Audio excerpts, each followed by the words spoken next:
Hey everyone, welcome back to the Westeros Watcher. Today, we're diving into the story of one of the wildest dragons in Westeros history. We're talking about the Cannibal, a dragon who definitely lived up to his name. So, who was the Cannibal? Well, he was a wild dragon known for some pretty gruesome habits, like feasting on dead dragons, baby dragons, and even dragon eggs.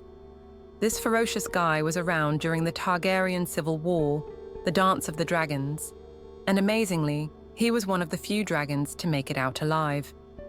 Now, the Cannibal's age is a bit of a mystery. Some think he might have been the oldest of the wild dragons, even older than Sheepstealer, who hatched when King Jaehaerys I was just a kid. There's even a rumor that the Cannibal was chilling on Dragonstone before the Targaryens showed up from Valyria. If that's true, it would make him the oldest dragon around during the Dance of the Dragons, possibly even older than the legendary Vhagar. Some folks believed he was from a different dragon family, which might explain why he didn't get along with other dragons. The Cannibal made his home in a pretty dangerous spot, the back of a volcano called the Dragonmont on Dragonstone. Before the Dance of the Dragons kicked off, a bunch of people tried to tame him, but let's just say it didn't end well for them. His lair was practically a dragon graveyard.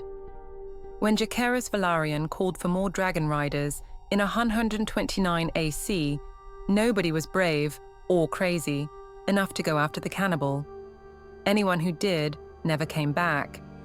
There's this one wild story about a guy named Silver Dennis who lost an arm trying to tame Sheepstealer, and when his sons tried to help him, the Cannibal swooped in, drove away Sheepstealer, and ate them all alive. A year later, Sir Robert Quince, who was in charge of Dragonstone, found the burnt remains of another wild dragon, the Grey Ghost. Everyone blamed the Cannibal, but it turns out it was actually Sunfire, King Aegon's second dragon. Some fisherfolk were so freaked out by the Cannibal that they begged Sir Robert to send knights to take him down, but he refused. He was like, "Hey, the Cannibal won't bother us if we don't bother him." He even locked up Princess Baela Targaryen to keep her from finding out what really happened. Despite all the chaos, the Cannibal was one of only 4 dragons to survive the Dance of the Dragons. There's a cool story that he flew over Lord Corlys Velaryon's funeral in 132 AC, like he was paying his respects. But Archmaester Gildane wasn't convinced, saying the Cannibal was more likely to eat Corlys than salute him. Eventually, the Cannibal just disappeared from Dragonstone, and no one knows what happened to him. What do you think about this wild idea of a dragon eating its own kind? I'd love to hear your thoughts in the comments below. And if you found this topic intriguing, be sure to check out our next video where we explore more of such ideas. Don't forget to like, subscribe, and hit that bell icon for more amazing content.